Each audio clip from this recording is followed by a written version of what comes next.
Welcome to today's edition of the Author's Corner, brought to you by KNEO 91.7 FM The Word, and I'm Roberta Foster. Today I welcome Steve Miller to Author's Corner. He's written the book Foreshadows, 12 Megaclues that Jesus' return is nearer than ever.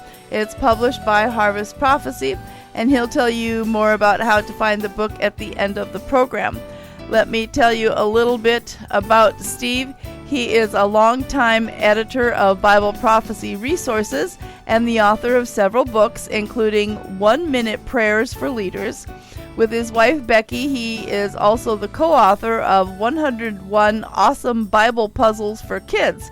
And Steve and Becky reside in Oregon's Willamette Valley. And Steve, thank you so much for being with us today. Well, thank you for the invitation. It's great to be with you and your audience today. Well, before we get into the something serious, I want to know just a little bit more about this 101 Awesome Bible Puzzles for Kids. Is this a book or actually puzzle pieces that are put together? It's a book. My wife and I wrote that back when our grown-up boys were children, and we wanted to create something that would allow kids to engage with the Bible in creative and energetic ways. So we put together word searches, puzzles, mazes, Q&As, other types of things. The book is a compilation of 101 different activities that kids can go through to learn the Bible better. And it's very popular with Sunday school teachers. Yeah, well, that's great. Well, that just kind of segues nicely into what we're talking about today, because there's a lot of pieces that are coming together to let us know about the near return of Jesus Christ, aren't there? Yes, there are. One of the most amazing things about the times in which we live is that we see the events of the end times are casting their shadows into our day. And at one time, there weren't very many shadows long ago. But as time has progressed, there are more and more shadows casting their shadow in our way. And we're seeing more and more evidence of the things that Scripture tells us will happen someday. We're seeing that we're ramping up more toward that in a lot of different ways. So we call that the Great Convergence. There's all these signs coming together, all this evidence coming together, and the signs are so overwhelming, they're difficult to ignore. Well, one of the comments that you make is, if we want to get some idea of how close we are to the end times and Christ's return, it makes sense to pay close attention to the threat level from Israel's enemies. And now we know that when Israel became a nation, I think it was back in 1947, that stimulated a lot of excitement in the world of prophecy. So how has that been important, and what we see happening on the news today about Israel? Well, what Scripture makes clear for us in a number of different prophecies about the end times is that Israel will have a key place in all of that. Israel will be ground zero for so much of what happens in Bible prophecy. We know that the two witnesses will be preaching in Jerusalem. We know from Scripture that there will be a temple rebuilt, and that temple will be what the Antichrist enters to commit the abomination of desolation, where he declares himself to be God. So much of what happens in Bible prophecy in the future happens in a literal nation of Israel. So there had to be a literal nation of Israel in place, which has happened. Israel was reborn as a nation, and now there is a stage on which Bible prophecy can play out. So yes, that's a very significant sign. They call it the super sign of the end times. Well, today we are hearing about how the preparations for a new temple in Jerusalem are taking place. You talk about that in chapter 14. So tell us a little bit about what's coming together and what's left for this new temple to be erected. We are amazingly far along as far as the readiness for rebuilding a temple on the Temple Mount. For the last 3 or 4 decades, there have been a few special groups who have dedicated themselves to rebuilding the temple efforts. One of those groups is the Temple Institute, which is based in Jerusalem. And what these groups have done is they've studied the Scriptures carefully, the Old Testament Scriptures, all the instructions that God gave for the building of the temple, and they have rebuilt the implements that are supposed to be used in the temple.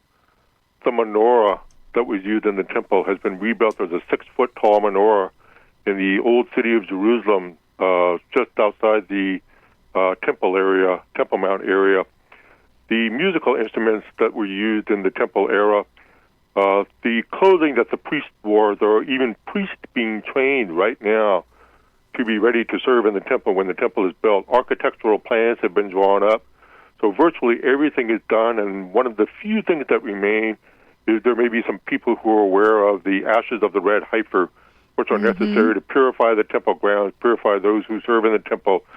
There are red heifers being raised now, but they have not been sacrificed yet to create the ashes that are necessary for the purification ceremonies. But we're very close in terms of so many of the things that need to happen in order for a temple to be rebuilt. Well, certainly the war that's taking place in Israel right now brings concern, whether or not that is an indication of Israel coming to an end. Is there ever even a possibility of Israel coming to an end? There is no possibility of Israel coming to an end. If we read the scriptures carefully, we will see that. As far as what's happening in Israel now, what's key here is in Ezekiel 38 is a major, amazing prophecy about a future invasion that will take place against Israel right around the beginning or near the beginning of the end times. Ezekiel 38 tells us about a group of nations that will gather together, and they will carry out an invasion from the north down into Israel with the intention of annihilating Israel and plundering its riches. And if we look at the ancient place names of those countries that are listed in Ezekiel 38, the modern-day equivalents include Russia, Turkey, and Iran. There was a time when Russia, Turkey, and Iran and some of the other nations that are listed in Ezekiel 38 did not have military relations with one another. But today they do, and they are working closely together more than ever before. Iran and Russia work very closely together militarily, and so does Turkey. And so what we're seeing is the formation of this coalition that will threaten Israel someday, and seeing that happen, again, is another sign that we're drawing closer. But as far as Israel ever being annihilated, well, the intent of the Ezekiel 38 war is to do that. And the intent of Iran right now is even to destroy Israel and take all of the land and claim it for Iran and claim it for the Palestinians. But Scripture makes it clear that God will preserve Israel. God will carry Israel through the Ezekiel 38 war. God will come out and destroy the enemy that attempts to take over Israel. And even in the end times, when the Battle of Armageddon takes place, Christ will come down and conquer all his enemies, and he will set up his throne in Jerusalem. And Israel will be the place in the millennial kingdom to which all the nations of the world will come to worship God.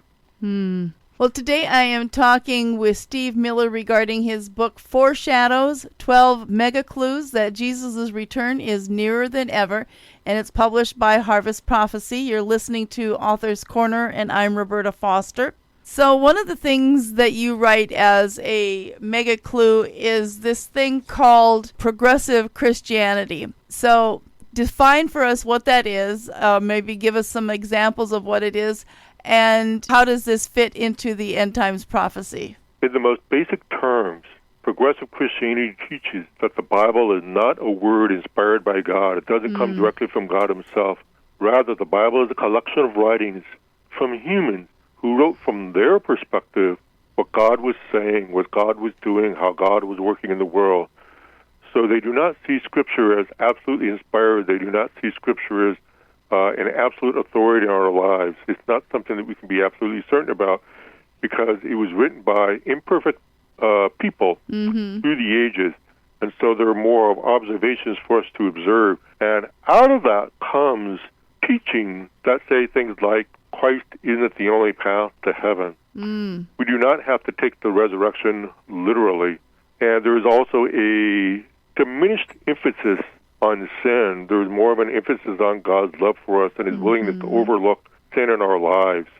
And with this de-emphasis of sin and this de-emphasis of God's authority, what we end up with is a washed-out type of Christianity that moves away from God and is more man-centered and is more, I want to interpret Scriptures the way I believe it is speaking to me.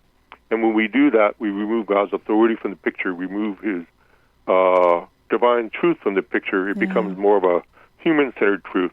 And all of this can play into the apostasy of the last days where the church falls away from where it's supposed to be.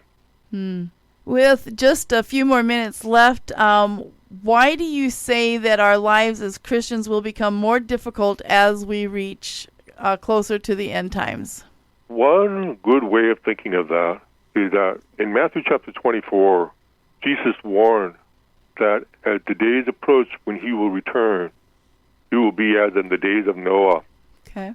And in Genesis chapter 6, we're told that the days of Noah were a time when every thought in man's heart was continually evil. And we see ourselves in a day where evil is prevalent all over the world and all over culture. And then also Isaiah 5:20 talks about how there will come a time when people call good evil and evil good. And what we're seeing in culture today is we're seeing a normalization of evil. People are being desensitized to evil. They're being cultured into a worldview that doesn't see sin for what it is, doesn't take sin seriously, actually believes that sin is good. We live in a culture where abortion is celebrated, or where Genesis 1:27, where God said he created them male and female, but now we live in a day where people say, well, what is a woman? Where we see that gender is a fluid concept. All of this plays into the normalization of what is wrong, the normalization of evil. And the more normal evil becomes in culture, the more culture is going to say, you Christians who hold to a moral standard or oppressive or extremist or too different are not going along with all of what the rest of the world is saying. And therefore, there will be a persecution of Christians because people do not agree with what we have to say. Mm-hmm. As you use the word persecution, as that becomes more prevalent, how do you believe Christians should respond to the persecution that will take place verbally and possibly physically? One excellent example is given to us in Acts chapter 4, when the apostles were persecuted for preaching the gospel. They preached the gospel in Jerusalem, and they were called to account by the Sanhedrin. And the Sanhedrin, which was the religious ruling body of Jewish leaders at the time, told the apostles, do not be preaching the gospel of Christ. Mm-hmm. And this was a form of persecution against what they were speaking. They considered it an honor to be persecuted for being willing to speak the truth and being willing to preach the gospel. In Scripture, we're promised that those who are persecuted will be blessed. Mm-hmm. And we're also told to love our enemies, to pray for them. This is key to how we respond to persecution. We shouldn't hate our enemies. We shouldn't fight against them. Scripture tells us that when we speak to our enemies, we're to speak to them with truth and grace. Ephesians 4:15 talks about speaking the truth in love. So we should respond to persecution with love, with care, with compassion, with gentleness, all with the intent that people will see Christ in us, and therefore we point to them to Christ in the midst of that persecution. Well, Steve, it's been a real pleasure talking to you about your book, Foreshadows, 12 Megaclues that Jesus' return is nearer than ever, published by Harvest Prophecy. How can people find out more about this book and the work that you're doing in prophetic studies? The first way they can do that is to go to my website, stevemillerresources.com. There at the website, I have a home page. On that page, it talks about the books I've written, including Foreshadows. I have many articles on Bible prophecy that people can read for free. And I also have a Telegram Messenger channel, social media platform that people can link into. But to find out more about the book, they can go to christianbooks.com. They can order from there. They can go to any major Christian retailing company that's online to order the book. Fantastic. So one more time, the book is Foreshadows, 12 Megaclues that Jesus' return is nearer than ever. And I've been speaking with Steve Miller. I certainly thank him for providing a copy of the book to KNEO. And Steve, it's been a real pleasure chatting with you today. It was a blessing to be with you and your listeners too. Thank you. And to our listeners, thank you for tuning in. If you missed any part of today's interview or would like to hear it again, you can find it on your favorite podcast platform or through kneo.org. This is Roberta Foster on the Author's Corner. Join me again next time.